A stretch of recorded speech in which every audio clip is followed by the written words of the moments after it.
She stood there, arms crossed, smirking at the ashes of my house. The fire trucks were still hosing down the smoking rubble when Karen shouted, "That's what happens when you refuse HOA rules."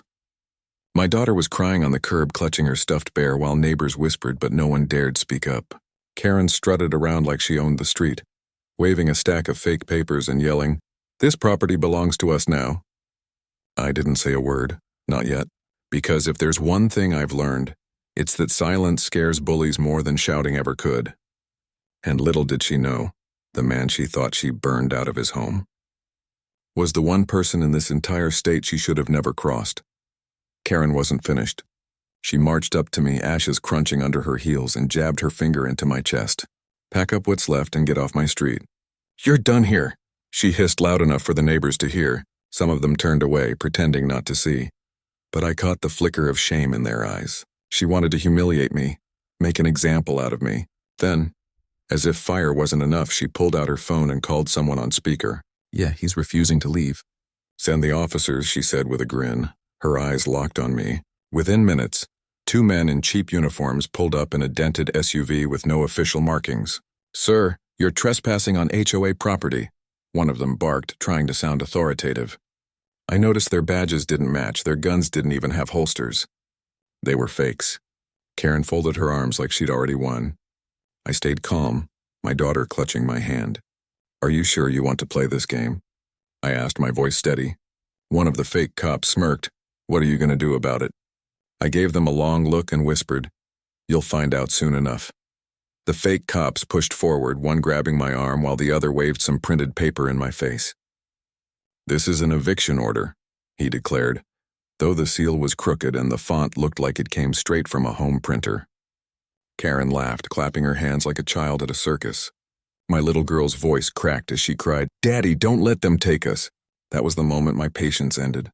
I pulled my arm free, slowly, deliberately, then reached into my wallet. Karen leaned in, thinking I was about to hand over an ID in defeat. But when the light hit the leather case, her smile froze. Inside was a federal judge's identification, real, unmistakable, and carrying the weight of authority she couldn't even imagine. I watched the fake cops step back, their bravado draining from their faces as if someone had cut the strings on puppets. "You," Karen stammered, her voice suddenly weaker.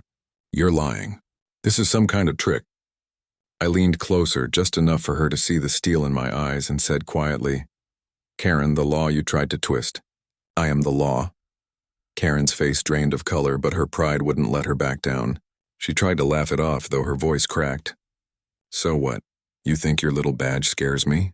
This is my neighborhood, and you don't follow our rules."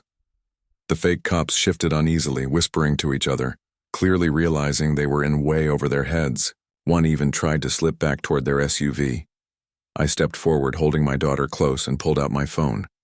"You just committed arson, trespassing, impersonation of officers, and attempted extortion," I said calmly, tapping the screen. Karen's grin faltered when she saw the red light blinking. I had been recording everything since the fire trucks arrived. She lunged at me, trying to snatch the phone, but one of the neighbors finally spoke up. "He's telling the truth. I saw it all." More voices followed, hesitant at first, then stronger as the crowd turned against her. For the first time, Karen wasn't in control. Her empire of fear was crumbling in front of everyone, and she knew it. I slipped the phone back in my pocket and said, "You wanted me out? Now you're the one about to lose everything." Karen's eyes darted wildly, searching for someone, anyone to back her up. But even the neighbors she used to bully were stepping away from her. The fake cops, sensing the shift, made a pathetic excuse. We just followed orders, sir." "We didn't know." I cut them off with a sharp look. "Save it. The U.S. Marshals will want to hear your story." Their mouths snapped shut. Karen tried to regain her ground, shouting, "He's lying. He's manipulating all of you. The HOA has rights." But her voice trembled, and for the first time she sounded desperate, not powerful. My daughter tugged my sleeve and whispered, "Daddy, are we safe now?" I bent down and kissed her forehead. "Yes, sweetheart. Safer than ever." Then, pulling myself up, I dialed a direct number that most people in this state didn't even know existed. When the line clicked, I spoke only 2 words. "It's time." Within minutes, black SUVs rolled up the street, real agents stepping out with bulletproof vests marked federal. The crowd gasped. Karen stumbled back, her false bravado shattering. She had wanted to play with fire. Now she was about to learn what it meant to burn. The SUVs blocked both ends of the street, agents fanning out with precise, controlled steps. Their presence was nothing like the sloppy swagger of Karen's hired fakes. These men and women moved with the quiet weight of authority that didn't need shouting.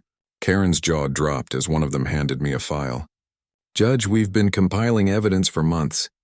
"Looks like you just gave us the missing piece," the lead agent said, nodding toward my phone. I unlocked it and passed it over without hesitation. The screen lit up with video of Karen bragging about the fire, the fake eviction, and her ownership of the neighborhood. Gasps rippled through the crowd. Every neighbor who had once been too scared to speak now saw her lies exposed in the open. Karen tried to bolt, but two agents closed in and cuffed her wrists behind her back. She thrashed, screaming, "You can't do this to me. I'm the HOA." The lead agent leaned down, voice calm and cold. "No, ma'am. You're under arrest for arson, fraud, conspiracy, and impersonation of law enforcement." The neighborhood fell silent except for Karen's desperate shrieks. But for the first time in months, that silence felt like peace. Karen's screams echoed as they shoved her into the back of the black SUV.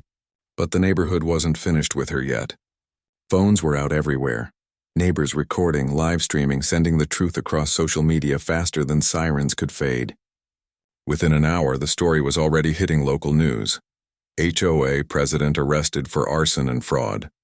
The same woman who once strutted around barking orders was now shown in handcuffs, mascara streaking down her cheeks.